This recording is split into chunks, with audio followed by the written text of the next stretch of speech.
शिव सत्य हैं, समर्पण हैं, त्याग हैं और परिभाषित होने से परे हैं। शास्त्रों में कहा गया है कि आत्मा त्वम गिरजामति सहचरा प्राणा शरीरम गृहम।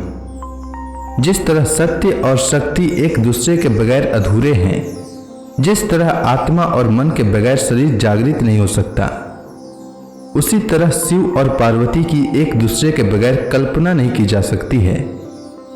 प्रदोष एक ऐसा अवसर है जब मनुष्य अपने में अंतर्निहित सत्य स्वरूप शिव और ऊर्जा के रूप में विद्यमान शक्ति को एकाकार कर सकता है। ओम नमः शिवाय। शुक्रवार के दिन पड़ने वाली प्रदोष व्रत को शुक्र प्रदोष के नाम से जाना जाता है। प्रदोष व्रत को हिंदू धर्म में बहुत शुभ और महत्वपूर्ण माना जाता है। इस दिन पूरी निष्ठा से भगवान शिव की आराधना करने से जातक के सारे कष्ट दूर होते हैं और मृत्यु के बाद उसे मोक्ष की प्राप्ति होती है। पुराणों के अनुसार एक प्रदोष व्रत करने का फल 2 गायों के दान जितना होता है। इस व्रत के महत्व को वेदों के महाज्ञानी सूत जी ने गंगा नदी के तट पर शौनक आदि ऋषियों को बताया था। उन्होंने कहा था कि कलयुग में जब अधर्म का बोलबाला रहेगा, लोग धर्म के रास्ते को छोड़कर अन्याय की राह पर जा रहे होंगे, उस समय प्रदोष व्रत एक माध्यम बनेगा जिसके द्वारा वे शिव की आराधना कर अपने पापों का प्रायश्चित कर सकेंगे और अपने सारे कष्टों को दूर कर सकेंगे। सबसे पहले इस व्रत के महत्व के बारे में भगवान शिव ने माता सती को बताया था। उसके बाद सूत जी को इस व्रत के बारे में महर्षि वेद व्यास जी ने सुनाया, जिसके बाद सूत जी ने इस व्रत की महिमा के बारे में शौनक आदि ऋषियों को बताया था। सूत जी शौनक आदि ऋषियों को शुक्र प्रदोष व्रत की कथा सुनाते हुए कहते हैं कि प्राचीन काल की बात है, एक नगर में 3 मित्र रहते थे। एक राजकुमार, दूसरा ब्राह्मण कुमार और तीसरा धनिक पुत्र। तीनों की आपस में गहरी मित्रता थी। राजकुमार व ब्राह्मण कुमार का विवाह हो चुका था, पर धनिक पुत्र का विवाह हो गया था किंतु गौना शेष था। एक दिन तीनों मित्र आपस में बैठकर स्त्रियों के विषय में चर्चा कर रहे थे।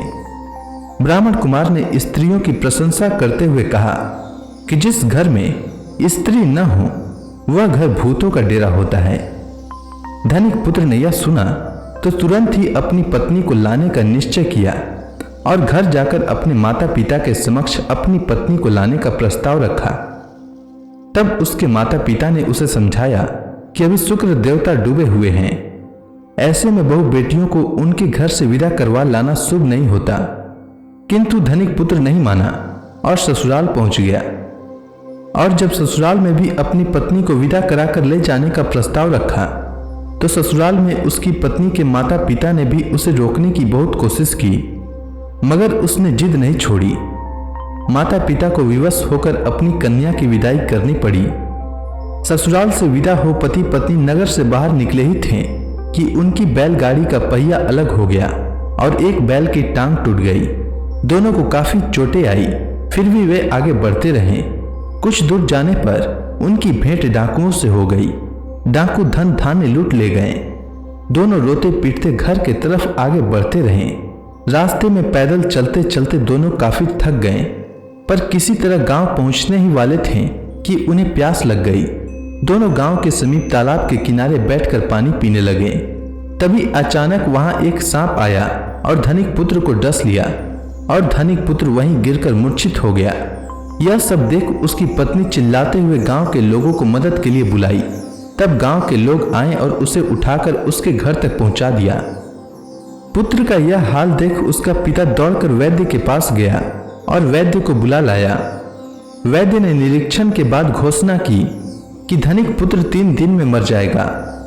धनिक पुत्र को सांप ने डस लिया। यह समाचार पूरे गांव में जंगल की आग की तरह फैल गई। जब ब्राह्मण कुमार और उसके पिता को यह समाचार मिली तो वे दौड़ते हुए धनिक के यहाँ पहुंचे। ब्राह्मण कुमार के पिता ने धनिक को शुक्र प्रदोष व्रत करने का परामर्श दिया और कहा, इसे पत्नी सहित वापस ससुराल भेज दे। यह सारी बाधाएं इसलिए आई है क्योंकि आपका पुत्र शुक्रास्त में पत्नी को विदा करा लाया है। यदि यह वापस ससुराल पहुंच जाए तो यह बच जाएगा। धनिक ने वैसा ही किया। उसने शुक्र प्रदोष व्रत रखा और भगवान शिव की विधिवत पूजा किया और धनिक कुमार को पत्नी सहित ससुराल भेज दिया। ससुराल पहुंचते ही धनिक पुत्र की हालत ठीक होती चली गई। कुछ दिनों के बाद धनिक पुत्र पूरी तरह स्वस्थ हो गया। शुक्र प्रदोष के महात्म्य से सभी घोर कष्ट टल गए। अतः मनुष्यों को शुक्र प्रदोष व्रत अवश्य करना चाहिए। इस कथा को सुनने और सुनाने से सभी प्रकार के पापों का नाश होता है तथा जीवन में आने वाले कष्ट टल जाते हैं। तो प्रेम से बोलिए शंकर भगवान की जय, माता पार्वती की जय, गणेश भगवान की जय। अगर आपको यह कथा अच्छी लगी हो तो कमेंट सेक्शन में ओम नमः शिवाय लिखना न भूलें।